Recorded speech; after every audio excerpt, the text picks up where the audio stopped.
Municipal కార్మికుల relay నిరాహార దీక్షలకు ధర్నాలకు 21 రోజులు జరుగుతున్నాయి. 21 రోజులుగా వీళ్ళు చేస్తున్న ధర్నాకు ఇవాళ సంఘీభావంగా భారతీయ జనతా పార్టీ తరఫున మేమందరం రావడం జరిగింది. చాలా దారుణమైన విషయం. పూర్తిగా ఇక్కడున్న మున్సిపల్ కార్మికులందరూ దళితులే.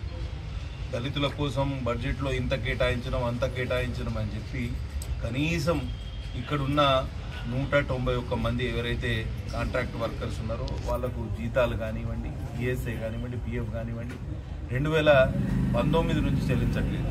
బకాయిల విషయం చూస్తే ఇప్పటి వరకు 4 నెలలకు సంబంధించి నెలకు 41 లక్షల చొప్పున 1,64,00,000 ఇది బకాయి పడ్డది ఈ మున్సిపాలిటీ. అట్లనే పిఎఫ్ కింద 1,95,00,000, ఈఎస్ఐ బకాయిలు 40 లక్షలు, మొత్తంగా కలిపితే సుమారు 4 కోట్ల రూపాయల బకాయిలు ఉన్నాయి. రెక్కాడితే డొక్కాడని పరిస్థితిలో వీళ్ళున్నారు. కిరాణా షాపుల వాళ్ళు కనీసం ఉద్దర కూడా ఇచ్చే పరిస్థితి లేదు. మరి వీళ్ళని గోసపుచ్చుకొని ఏం సాధిస్తుంది గవర్నమెంట్?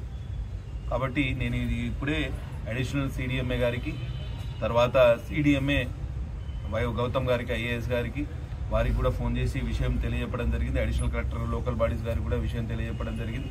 తప్పకుండా ఈ సమస్య పరిష్కారం కోసం పూనుకోవాల్సిన అవసరం ఉన్నది. కార్మికులకు అండగా ఉంటాం. 2 రోజుల్లో ఈ సమస్య పరిష్కారం కాకపోతే వీరితో పాటు మేము కూడా నిరాహార దీక్ష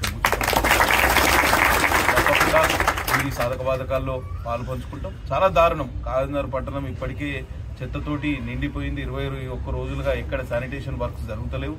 ఎవ్వరూ కనీసం రోడ్లపైన తిరగలేని పరిస్థితి. పందులు స్వైర విహారం చేస్తున్నాయి. కుక్కల బెడద చాలా ఎక్కువ ఉన్నది. ఎక్కడ మినిమల్ మెయింటెనెన్స్ కూడా జరుగుతలేదు.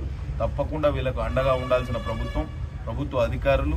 నేను రేపు మండలి వైస్ చైర్మన్ గారు కూడా ఇక్కడ జెండా వందనం కార్యక్రమం కోసం ఆశీర్వాదం వస్తారు. వారికి కూడా ఈ విషయం తెలియపే ప్రయత్నం తప్పకుండా చేస్తా. తప్పకుండా సిడిఎంఏ గారు ఈ విషయంలో ఆలోచన చేయాలి. ప్రిన్సిపల్ సెక్రటరీ ఎవరైతే మున్సిపల్ అడ్మినిస్ట్రేషన్ ఉన్నారో వారికి కూడా ఈ విషయం తెలియపే ప్రయత్నం తప్పకుండా చేస్తాం. తప్పకుండా ఈ సమస్య పరిష్కారం కావాలి. ఈ కార్మికులకు అండగా నిలవాల్సిన మున్సిపాలిటీ ఈ కార్మికులకు ఇంత పెద్ద ఎత్తున బకాయిలు పడడం చాలా దారుణం. 2023 జూన్ నుంచి పట్టణ ప్రగతి కింద ₹1 ఈ మున్సిపాలిటీకి రాలేదు. గత 9 నెలలుగా ఈ మున్సిపాలిటీకి ₹1 కూడా రాలేదు. గ్రామ పంచాయతీలకు ₹1 వస్తలేదు, మున్సిపాలిటీకి ₹1 వస్తలేదు. స్వచ్ఛదనం పచ్చదనం కింద చెట్లు పెట్టమని ప్రభుత్వం పురమాయించింది, కానీ ₹1 విడుదల చేయలేదు. కనీసం ట్రీ గార్డ్స్ కోసం కూడా డబ్బులు విడుదల చేయని పరిస్థితి. మరి ఇటువంటి పరిస్థితుల్లో మున్సిపాలిటీలు ఎక్కడ, చిన్న మున్సిపాలిటీలు ఎట్లా నడుస్తాయి? ప్రాపర్టీ ట్యాక్స్ కలెక్షన్ ప్రాపర్గా లేదు. ఓవైపు సిర్పూర్ పేపర్ మిల్లు మొత్తం పట్టణంలోని సగానికి ఎక్కువ భాగం వాళ్ళే